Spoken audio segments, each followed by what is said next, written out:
Hola, hola, buenas noches, bienvenidos al programa. Yo soy Jaime Bailey. Hoy es lunes 16 de agosto de 2021. Estamos saliendo en directo desde Miami para todo el mundo. Quiero dedicar el programa de hoy a mi amigo de Air France, Astor Tarrago, y también a mi amigo colombiano Marvin Rivero, que está paseando por Cusco. La semana pasada me tomé unas vacaciones. No las merecía, unas vacaciones completamente inmerecidas. Y me escapé junto con la familia, quiero decir, con mi esposa Silvia y con nuestra hija Zoe, a París. Pasamos unos días espléndidos, maravillosos en París. La ciudad estaba casi despoblada de turistas. Y nos acompañó un muy buen clima, no llovió un solo día, no hacía demasiado calor. Así es que tuvimos un viaje inmensamente feliz a París, una ciudad que tanto Silvia como Zoe conocieron a mi lado, lo que por supuesto multiplicó el placer de estar allí. Hoy tendría que hablarles de la crisis en Afganistán, un país que ha sido capturado por los terroristas talibanes, pero no lo voy a hacer.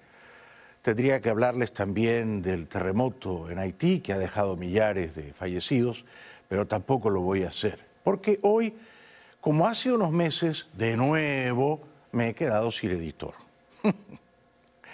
Yo viajo cuando mi editor está aquí y mi editor viaja cuando yo ya regresé. No pudimos disuadirlo de que viajara, así que me he quedado solo. Esto puede ser bueno o puede ser malo, no sé el resultado. Como hace unos meses, cuando me quedé a solas, trataré de improvisar o articular un programa que pudiera ser vagamente de interés para ustedes. No voy a hablar de los temas políticos, ni voy a hablar de los odiosos individuos que ocupan el espacio tóxico de la política. Voy a hablar de mi padre. Voy a recordar a mi padre. Mi padre, Jaime Bailey, como yo, Jaime Bailey Yona, hijo mayor de Jaime Bailey Gallagher, nieto de la escritora Mercedes Gallagher, escritora en los años 40 y 50, cuando las mujeres no escribían. Mi padre nació en Lima, en 1935. Ese año, 1935, ya Hitler era canciller en Alemania, había sido elegido el año 33. Roosevelt era presidente aquí en Estados Unidos, también desde el año 33. En el Reino Unido el primer ministro era Stanley Baldwin, el conde de Baldwin, por segunda vez del Partido Conservador. En España, a unos meses de la guerra civil que comenzaría a mediados del 36, gobernaba Manuel Azaña, presidente de la República, del Frente Popular. España se asomaba al abismo de la guerra civil. En el Perú, donde nació papá, había, cómo no, qué sorpresa, un dictador militar, el general Benavides, que fue presidente provisorio del Perú. Presidente provisorio del año 33 al año 39. O sea que fue un presidente temporal 6 años, un dictador militar. Bueno. Mi padre, hijo mayor, nace en el seno de una familia acomodada. Su padre, Jaime Bailey Gallagher, era hijo y nieto de inmigrantes británicos que habían dejado un pueblito en las afueras de Londres y viajado en barco hasta el puerto del Callao para hacer las Américas. El año en que nació mi padre, había nacido poco antes Elvis Presley, que claro, ahora está muerto. Pero unos días después de que naciera papá, en mayo del año 35, nació Pepe Mujica, que sigue vivo entre nosotros, ¿no? Presidente del Uruguay. Y unos meses después, a finales del 35, nació Woody Allen, que también sigue vivo y haciendo travesuras, ¿no? Es decir, que papá podría estar vivo, ¿no? Nació el año 35. Sería, claro, octogenario, ¿no? Habría cumplido ya 86 años, pero podría estar vivo. Murió joven, murió a los 71 de cáncer, pero a eso iré después. La gran tragedia en la vida de mi padre, el hecho capital que marcó su vida y que tal vez, subrayo tal vez, lo condenó a la amargura, al rencor, a la infelicidad, fue que unos años después de nacer, antes de cumplir 8 años, hijo mayor de don Jaime Bailey Gallagher, hombre de negocios acaudalado, enfermó. ¿De qué enfermó papá? De osteomielitis,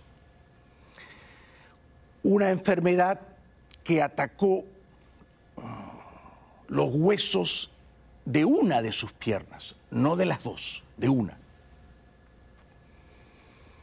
No pudieron evitar el avance insidioso de la enfermedad.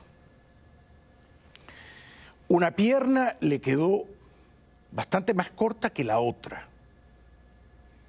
Más o menos esta diferencia, más o menos. Es decir, que con 8 años mi padre era cojo. Cojeaba. Era un niño cojo. Era un niño tullido. Era un niño minusválido. Año 43. No había terminado la Segunda Gran Guerra Europea. Eran otros tiempos. Mis abuelos paternos, sobre todo mi abuelo, que era un señor muy británico, muy estricto, muy tieso, muy embarado, decidieron que, como les había salido un hijo cojo, había que esconderlo un poco. Lo subieron a un barco, lo mandaron a Londres y lo metieron en un internado. ¿Cómo habrá sido la vida de mi padre en ese internado en Londres a los 9, a los 10, a los 11, a los 12 años? ¿Cómo habrá sido su vida?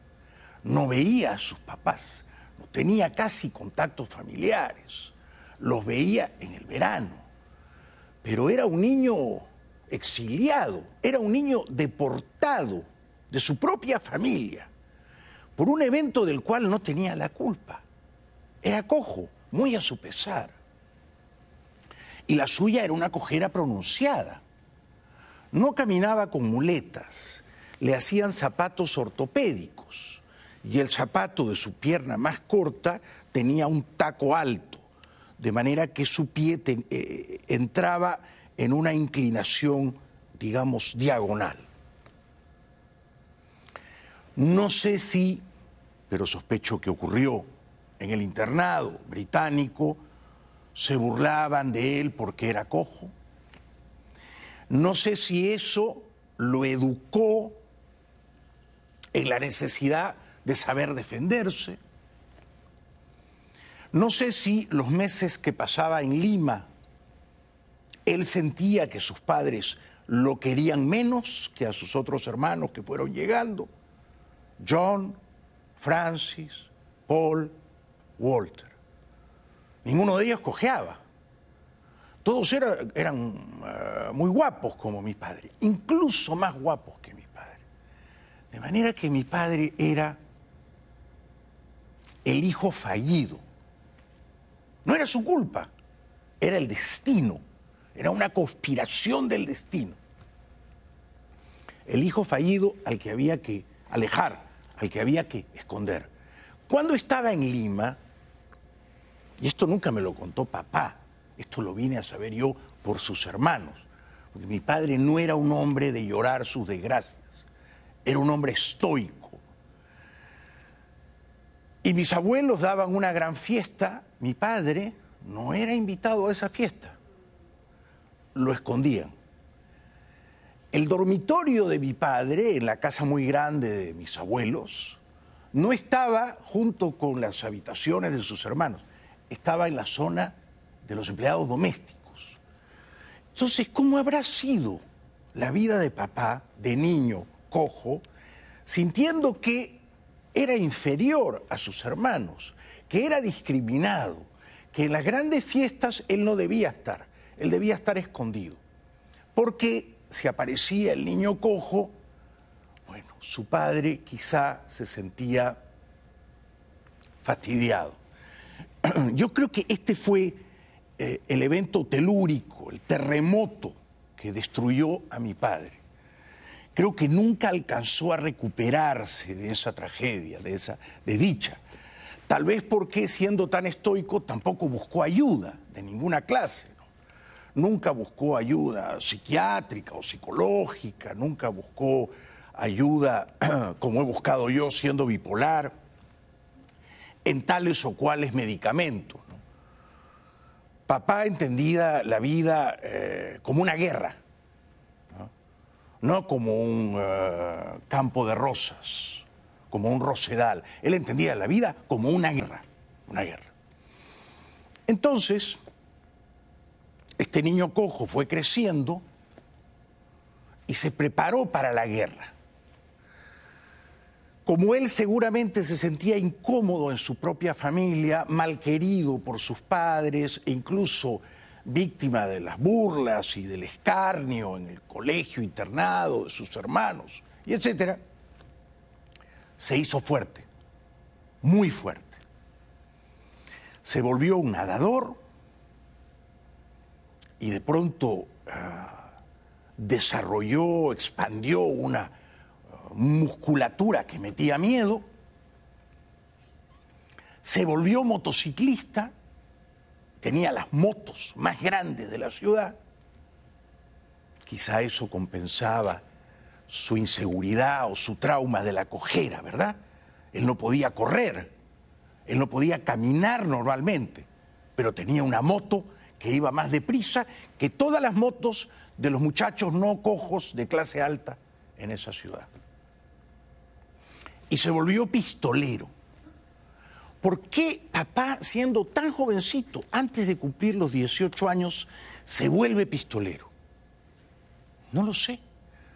Su padre era un intelectual. Su padre era un hombre de negocios que en sus ratos libres leía en inglés, leía en francés, escuchaba música clásica. En los veranos se iba a festivales de música en Europa. Es decir que mi abuelo paterno, Jaime Bailey Gallagher, le decían Jimmy, no era un pistolero, mucho menos su esposa, Lucy, ¿no? Y en general la familia Bailey no era una de pistoleros, ni de cazadores, ni de tiratiros. Yo creo que papá se vuelve nadador, fornido, motociclista y pistolero porque se prepara para la guerra. Y esa guerra es su venganza contra el mundo. El mundo lo había condenado a ser cojo, a que se rieran de él, y él no iba a tolerar que se siguieran burlando de él. De manera que no se preparó o no se instruyó académicamente, no fue a la universidad. Sus padres tampoco se lo sugirieron, ¿no? Tenía sí una gran curiosidad intelectual por las guerras, una pasión por las guerras. En casa, la biblioteca de mi padre eran todos libros que tenían que ver con las dos grandes guerras europeas o con otras guerras. Pero yo creo que a mi padre le hacía falta desesperadamente, para redimirse de tantos fracasos, para vengarse de tantas frustraciones, conquistar a una jovencita agraciada, a una jovencita muy guapa, a una jovencita que hubieran querido conquistar otros muchachos no cojos. Así terminó conquistando a mi madre. Pero antes ocurrió también otro evento nunca del todo esclarecido, turbio, sospechoso en la vida de papá, siendo muy joven, siendo ya pistolero. Él tenía un mejor amigo llamado Julián, no diré el apellido. pistolero como él, motociclista como él. Se montaban en sus motos con una pistola, no, qué ocurrencia, con 2 y con 3. Un revólver, una pistola, una mochila, la cantimplora con agua, no, qué ocurrencia, la cantimplora con whisky o con vodka, ¿no? Y se iban al campo a disparar. Un día, Julián no regresó del campo con mi padre. Murió. Nunca se supo en qué circunstancia murió. No se supo si fue una bala perdida, si se pegó un tiro, si se le escapó accidentalmente un tiro. Probablemente fue esto último, ¿no? Pero esa tragedia de nuevo hundió a mi padre en la marginalidad, ¿no? Y él ya no quería irse al extranjero. Él quería irse, escapar de su familia, de la mirada reprobatoria de sus padres, de sus hermanos menores, de la crema innata, aburguesada de la ciudad, que lo veía a él como, bueno, este hijo mayor que le salió a don Jimmy Bailey, que es una bala perdida, ¿no? No tiene arreglo ya. Nació cojo y es díscolo y es la oveja negra de la familia. Un día papá estaba montando en moto, persiguiendo a un autobús con muchas chicas bonitas que habían salido del colegio, de quinto de secundaria. Las perseguía y hacía, bueno, piruetas con la moto, las pasaba y luego dejaba que pasara el bus, le mandaba besos volados. Yo no sé qué hacía papá, pero estaba persiguiendo al bus de las chicas lindas, del colegio religioso Villa María. Papá era del colegio igualmente religioso Santa María.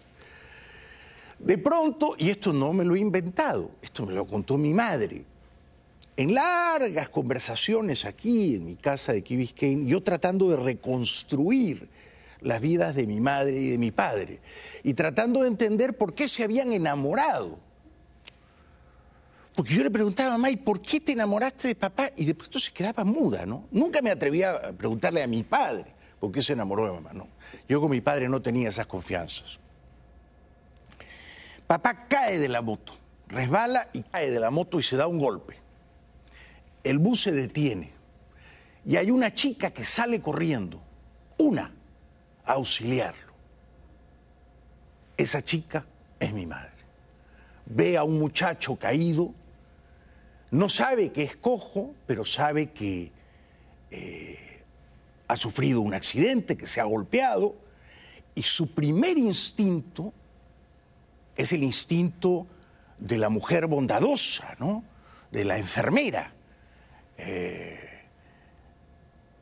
Corre, lo toma en sus brazos, siendo tan jovencita, siendo muy jovencitos ambos, ¿no? Y en ese momento se enamoran, en ese momento. Si hubiera enamorado mi madre de este muchacho, si él no hubiera sido cojo, no lo sé, sospecho que no. Sospecho que ella se enamoró de ese muchacho desgraciado, ¿no? Desgraciado por la cojera, desgraciado por la muerte rara de su mejor amigo, desgraciado porque sus padres realmente no lo querían, ¿no? Y yo creo que mi madre tenía unas reservas infinitas de amor, infinitas. Vino a demostrarlo la vida entera y ella, por fortuna, sigue viva, ¿no? Pero siempre hay un fondo de amor en ella y entonces ella lo arropó, lo consoló. Ella se propuso acompañarlo. Y vaya que lo acompañó. Lo acompañó la vida entera de mi padre hasta el minuto mismo en que falleció. Mi padre expiró en los brazos de mi madre como se enamoró de ella en los brazos de mi madre al caerse de la motocicleta, ¿no? Vamos a la primera pausa, regresamos enseguida evocando la historia torturada de mi padre, don Jaime Bailey Jonas, que en paz descanse. Ya volvemos.